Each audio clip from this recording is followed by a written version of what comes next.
जय श्री कृष्णा। राधे राधे। आज हम गोगा नवमी पर गोगा जी की कथा सुनेंगे। जय जाहिरवीर गोगा जी महाराज की जय।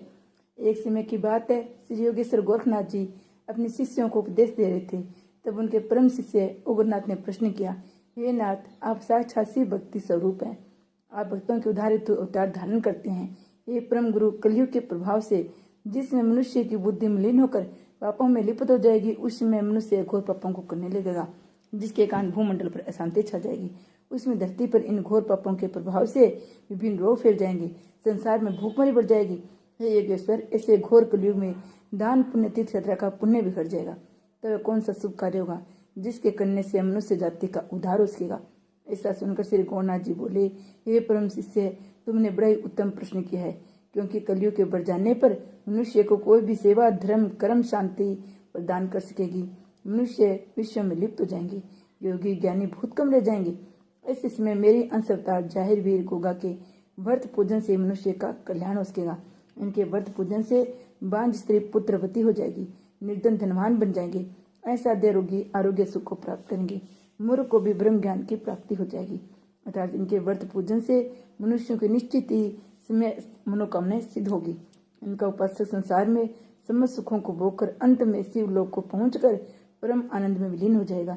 ये शिष्य, केवल तुम्हारे प्रश्न करने पर यहाँ संतों भक्तों को विश्व कल्याण हेतु अब मैं जाहिरवीर गोगा की व्रत कथा सुनाता हूँ।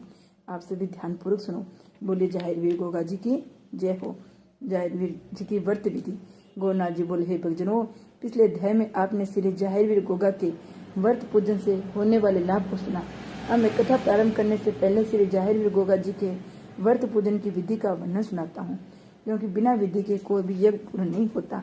हे भक्तजनों, प्रत्येक माह के कृष्ण शुक्ल पक्ष की नवमी तिथि को जाहिरवीर गोगा जी का व्रत किया जाता है। इनका विशेष व्रत सावन और भादों की नवमी को किया जाता है। सावन और भादों की नवमी के इन दो व्रतों का विशेष ही फल होता है।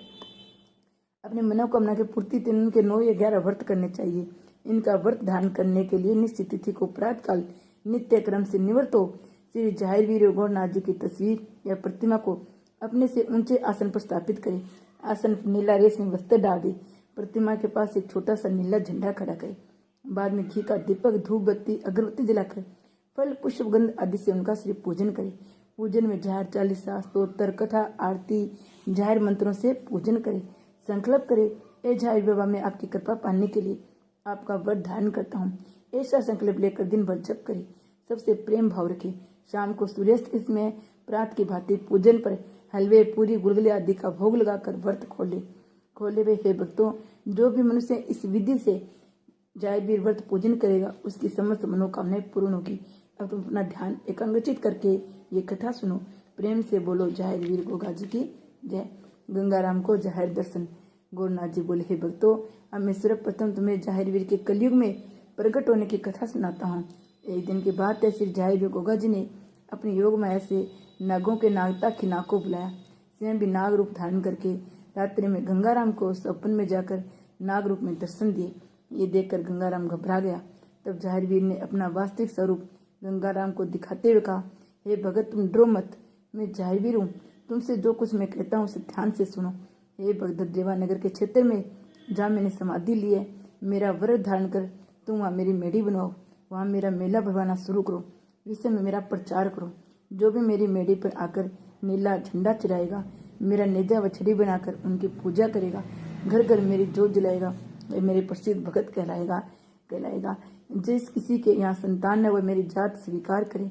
इच्छा पूर्ण होने पर मेरी जात दे, उसकी अन्य इच्छा भी पूर्ण हो जाएगी। प्रत्येक नवमी को मेरा व्रत धारण कर जो मेरा पूजन करेगा, उसके कल का नाम उजागर हो जाएगा। हे भगत, ऐसा कोई फल नहीं है जो मेरी भक्ति से प्राप्त न हो। ऐसा कहकर श्री जाहिरवीर गोगा जी काकी नाग सहित अदृश्य हो गए। हे भक्तों, रात बीतते ही गंगाराम ने जाहिरवीर का प्रचार शुरू किया। जाहिरवीर की मेढ़ी का निर्माण कराकर नवमी के दिन व्रत धारण कर जाहिर बाबा की पूजा की, जिसके प्रताप से उसके कुल का नाम उजागर हो गया। धीरे धीरे तब से भगतगण पवित्र श्री जाहिर मेढ़ी पर पहुंचकर उनकी पूजा अर्चना करके अपनी मुराद पूरी करने लगे। हे भक्तों, आज भी जो सच्चे मन से बागड़ यात्रा जाहिरवीर व्रत पूजन सेवा करता है, उसे मनवांछित फल की प्राप्ति होती है। हे भक्तों, जो भी जाहिरवीर की भक्ति स्वीकार करके इस कथा का प्रचार करेगा, उसे चारों फल की प्राप्ति होगी।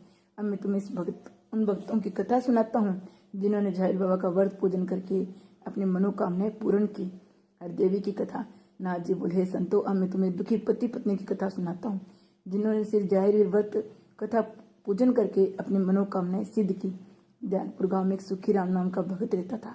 दुर्भाग्य से उसकी यहाँ कोई संतान नहीं थी, जिसके कारण सुखीराम उसकी पत्नी हरदेवी बड़े दुखी रहते थे। एक दिन की बात है, सुखीराम की पत्नी हरदेवी अपनी सखियों के साथ जंगल में लकड़ी लेने चली गई। जंगल में जाकर उसकी सखियां आपस में बातें करते हुए कहने लगी, जिस दिन इस मांझ के सुबह दर्शन हो जाते हैं उस दिन भोजन तक नहीं मिलता है। ये बात हरदेवी ने सुन ली, मगर अपनी सखियों को कुछ नहीं कहा। मन ही मन रोते हुए लकड़ी लेकर अपने घर चली आई। शाम के समय जब उसका पति मजदूरी करके घर आया, हरदेवी ने वह बात अपने पति को सुनाई। सुखीराम ने सुनकर बहुत दुखी हुआ। भगवान से प्रार्थना की, हे भगवान, हमारे यहाँ तो एक संतान देकर हमारे सिर से पुत्रहीन होने का कलंक दूर कर दो। ये कहकर दोनों सो गए। सुबह भगवान की प्रेरणा से झाहिर बाबा जोगी का भेष बनाकर हाथ में डमरू लेकर झाहिर गाथा गाते हुए ते भिक्षा मांगने के बहाने उनके घर आए। सुखीराम की पत्नी से बोले, बेटी, तुम्हारे पास सब कुछ है, पर पुत्र न होने के कारण तुम दुखी हो। मैं तुम्हें एक उपाय बताता हूँ, जिसके करने से अवश्य ही तुम्हारे यहाँ संतान उत्पन्न होगी। जोगी राजा बोले, बेटी, तू सावन और भादों की नवमी के दिन झाहिर बाबा का व्रत रख। विधि पूर्वक किसी जोगी को बुलाकर व्रत का उद्यापन कर। इसके करने से निश्चित ही तुम्हारे यहाँ संतान उत्पन्न होगी। ये कहकर जोगी के रूप में झाहिर विजय चले गए। ये बात जब हरदेवी ने अपने पति को बताई तो उसे सुनकर बहुत खुशी हुई। खुद भी व्रत रखने का निर्णय लिया। समय आने पर दोनों पति पत्नी ने मिलकर व्रत धारण किया। विधि पूर्वक गोगा जी का पूजन कराया। उनके प्रताप से 1 वर्ष बाद उनके यहाँ एक सुंदर बालक ने जन्म लिया। ये भक्तों, जो भी झाहिर बाबा का व्रत धारण करके इस कथा को सुनाएगा उसकी समस्त मनोकामनाएं पूर्ण होगी। बोलो झाहिर बाबा की जय हो। निर्धन बुढ़िया की कथा। एक बार की बात है, एक जातरू जात देने के लिए बागड़ जा रहा था। अन्य भगतगण भी उसके साथ चल रहे थे। आगे चलकर वे रात्रि में विश्राम करने के लिए एक शहर में ठहर गए। रात भर वहां जाकर झाहिर वीर की गाथा का गुणगान करते रहे। सुबह जब दिन निकला तो एक बूढ़ी औरत आई। बोली, ए भक्त, ये आप किसकी पूजा कर रहे हो? आप किस देवता के धाम जा रहे हो? इसके व्रत पूजन से क्या लाभ होता है? तब जातरू के साथ का जोगी बोला, हे माता जी, ये हम झाहिर वीर गोगा बागड़ वाले की पूजा कर रहे हैं। उन्हीं के प्रताप से इस जातरू बालक का जन्म हुआ है। अब उनकी जात देने हेतु उनके बागड़ धाम जा रहे हैं। हे माता जी, झाहिर वीर के पूजन व्रत तथा इनके धाम की यात्रा करने से मनुष्य के सारे पाप छूट जाते हैं, समस्त मनोकामनाएं सिद्ध हो जाती है।